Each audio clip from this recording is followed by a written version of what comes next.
Hello, dear students. Hope you all are doing very well. Today is 28th of May 2020 and lockdown 4 period is going to be end on 31st of this May. But maybe after that also there is possibility that again we have to stay for a little bit more time at our home because coronavirus or COVID-19 is still widening the scope in the Indian continent, basically in the rural areas, and also mortality is rising. So we have to cautious, and again we have to in touch with our study materials and something more than study materials beyond the syllabus based, because nowadays whole academic scenario has been changed and you have to think, learn, correlate your whole the syllabus with this COVID-19 impact. So today I will try to focus on agricultural issues for the all common students of economics, whether PG students or UG students, that whether agriculture is a savior of Indian economy in COVID era. So let's debate and let's talk something about the agriculture issues, okay? Because it is the most important issue for Indian economy, basically in the COVID era, because agriculture is going to save the Indian economy in the coming periods. So we all know that the world is sliding rapidly towards a recession, and the COVID-19 pandemic will shut down large parts of world's economy for at least a few months more. And what IMF managing director Kristalina Georgieva stated on March 23, 2020, that the outlook for global growth in 2020 was negative. Recovery, if any, is only expected in 2021. So, according to the International Labour Organization also, the rise in unemployment because of COVID-19 could be up to 25 million worldwide and more than, because this estimation was earlier. Now estimation is rising. So overall, when we look before on the issue of agriculture, let's talk of basic resources and also on the topic of population. With the population of nearly 1.30 billion, India is the world's second most populous country. We all know this. China is till date above than us, but very soon we will oversee the China. It is the seventh largest. India is the seventh largest country in the world with an area of 3.288 million square kilometer. And it has a long coastline over 7,500 kilometers, geographical area. And India is a diverse country where over 22 major languages and 415 dialects are spoken.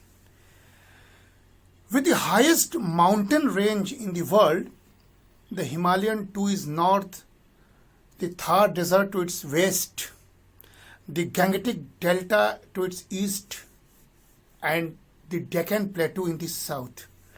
The country is home to vast agroecological diversity.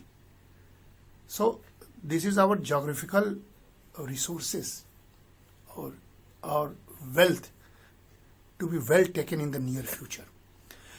And also India is the world's largest producer of milk, pulse and jute, and ranks as the second largest producer of rice, wheat, sugarcane, groundnut, vegetables, fruits and cotton.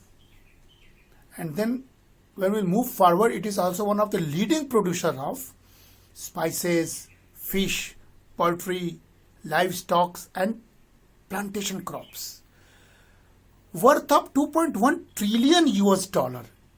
India is the world's third largest economy after the US and China. So, India's climate varies from humid and dry tropical in the south to temperature alpine in the northern reaches and has a great diversity of ecosystems. Okay?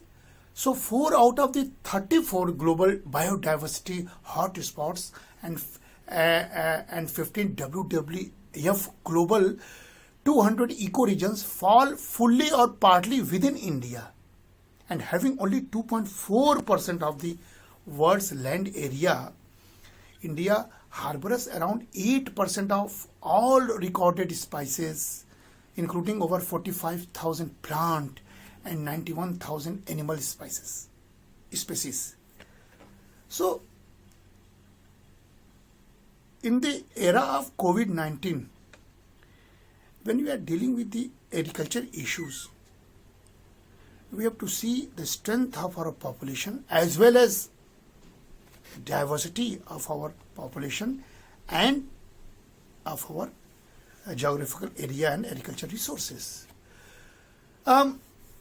We all know that since birth, since childhood, in 80s and 90s, and even many children in early 20s, they all grew up reading. We all grew up reading that one sentence in a school textbook or also in college textbook, until LPG policy came, that is liberalization, privatization and globalization, that changed the Indian economy. And what we all used to read, that India is an agricultural country. Still we are in the phase of this reading and these sentences. So services became the king of economy and industries started pulling out workers from the fields later on. And the outbreak of this novel coronavirus, that is COVID-19 in India as part of global pandemic, shut down offices of the growing services sectors and closed factories. But crops standing in fields kept growing and farmers continue to tend them. Just imagine, when every economy is locked down, agriculture is standing in the field. So this is called as a savior of the economy. And COVID-19 has essentially and largely remained an urban outbreak in India till date. Of course, after breaking some lockdown rules, somebody is moving towards, migrants, laborers moving towards rural areas. The danger is to expand their of coronavirus disease, but still it seems as a urban problem. So what is agriculture? So agriculture, what is allied sector, is the largest source of livelihoods in India, we all know. And 70% of its rural households still depend primarily on agriculture, their livelihood, with 82% of farmers being small and marginal. And this is the key problem of the migrant laborers, why they push from the rural areas. In 2017-18, because I am not latest data, total food grain production was estimated at 275 million tons, and still it is growing. And India is the largest producer, that is 25% of the global production, consumer, and 27% of world consumption, and importer of 14% of pulses in the world. So this is a greater opportunity for India in this era, how to focus on agriculture issues. And India's annual milk production was 165 million metric ton in 2017-18, making India the largest producer of milk, jute and pulses, and with world's second largest cattle population, around 190 million in 2012. It may be more than today's data. So these all are the facts that why we are talking of agriculture in this COVID era and why should focus on agriculture, because we have to save our economy from this pandemic. So while agriculture in India has achieved grain self-sufficiency, but the production is resource intensive, cereal centric, and regionally biased. And the resource intensive ways of Indian agriculture has raised serious sustainability issues too. And increasing stress on water resources of country would definitely need a realignment and rethinking of the policies. And desertification and land degradation also pose major threats to agriculture in the country.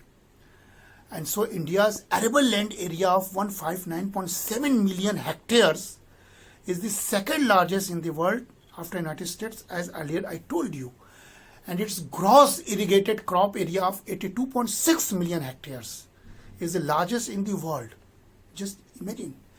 And the agricultural land, that is percentage of land area in India, was reported at 60.45% in 2016, according to the World Bank Collaboration of Development Indicators, compiled from officially recognized some sources.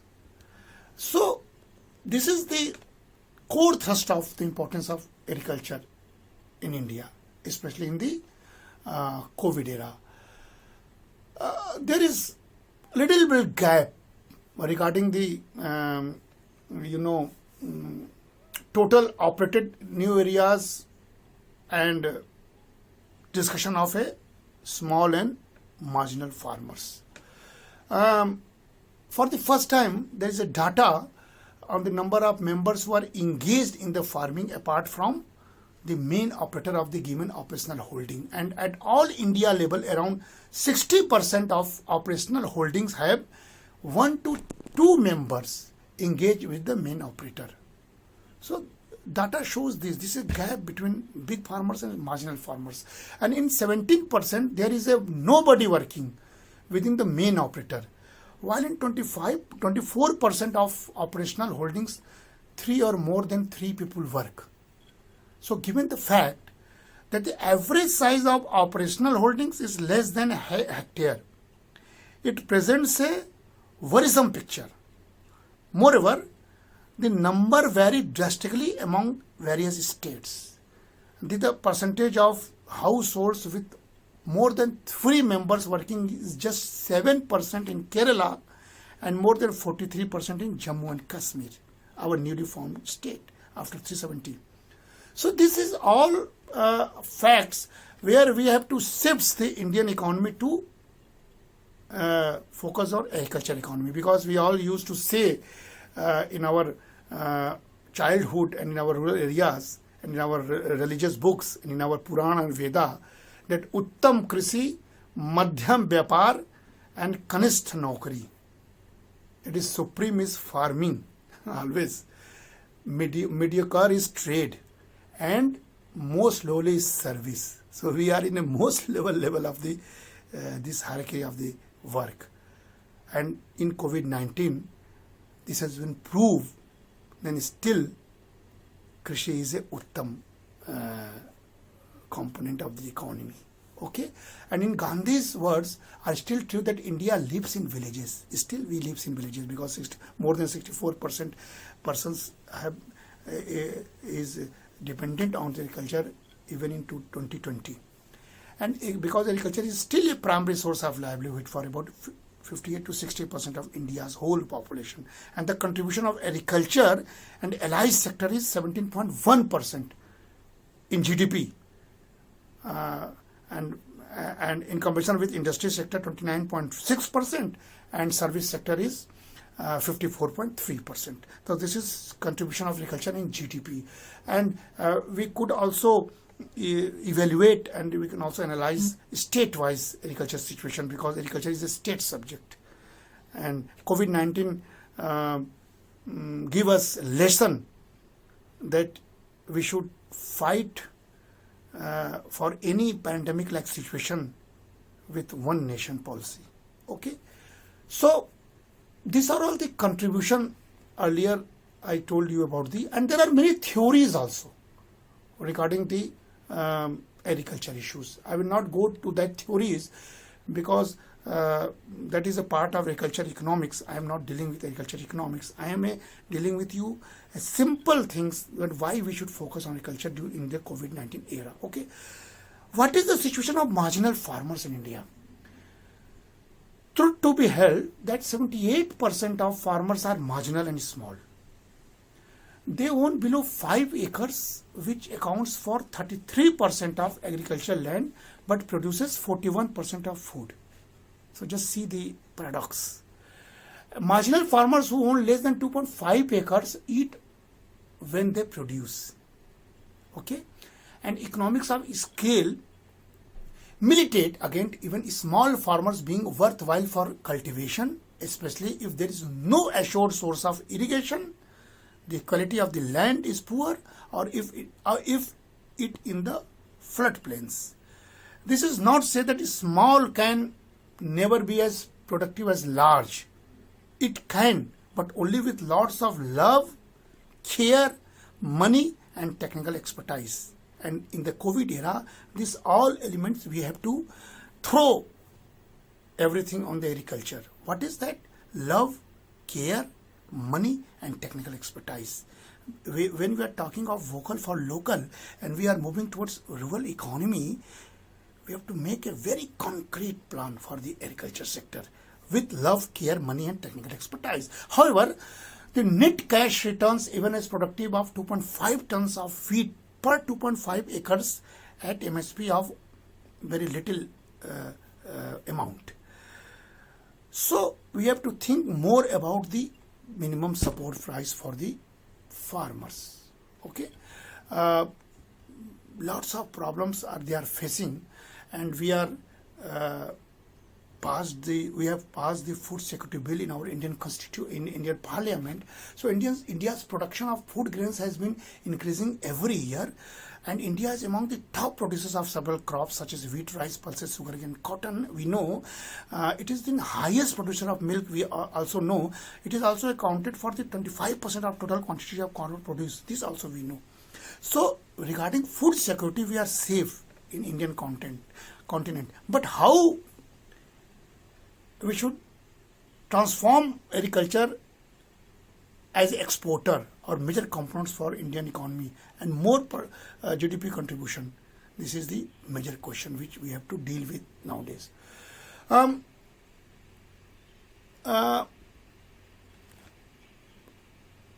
we think of the productivity, there is a low agriculture productivity in India.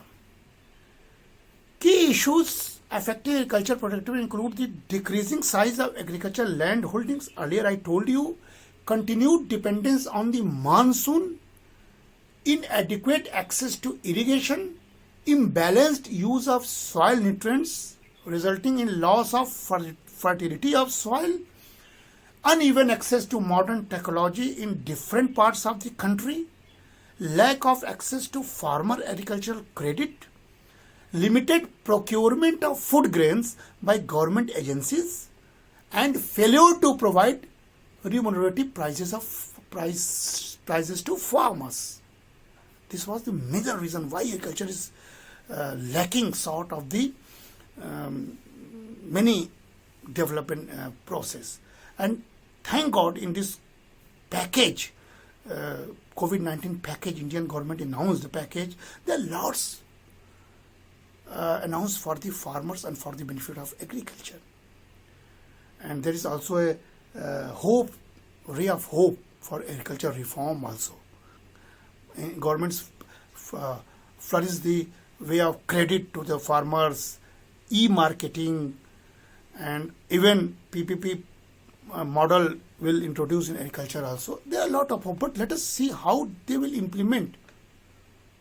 Okay, because some of the recommendation made by the committees earlier, bringing agricultural land leasing laws, shifting to micro irrigation techniques to improve efficiency of water use, improving access to quality seeds by engaging with the private sector, and introducing a national agriculture market to allow the trading of agriculture produce online. Earlier, every experts have been recommended, and COVID-19 gave us opportunity, and government is forced to announce these all measurements in the era of pandemic only. So this is good for agriculture. We have to think positively that maybe in coming days, coming years, agriculture will get priority area in the Indian economy. And the Ajivika Bureau is a very important institution. Estimates that 120 million people migrates from rural to urban space. And this is the COVID-19 is the era of migrants' labor problems. And the biggest employees are construction sector, that is 40 million, domestic work 20 million, textile 11 million, brick kiln 10 million, and others like mining, transportation, and agriculture. And this population constitutes approximately 11% of the India's population, and all the population belongs to agriculture belt. So this is also a very keen problem which we have to observe in this COVID era. So when Prime Minister Modi calls Atmanirbharta or Atmanirbharta Abhiyan announced for the economic package, earlier that was called by the Gandhi as Swaraj, and Tagore as a completeness, and Vivekanand calls it as a self-reliant, and so called postmodern thinker may called it alternative to development.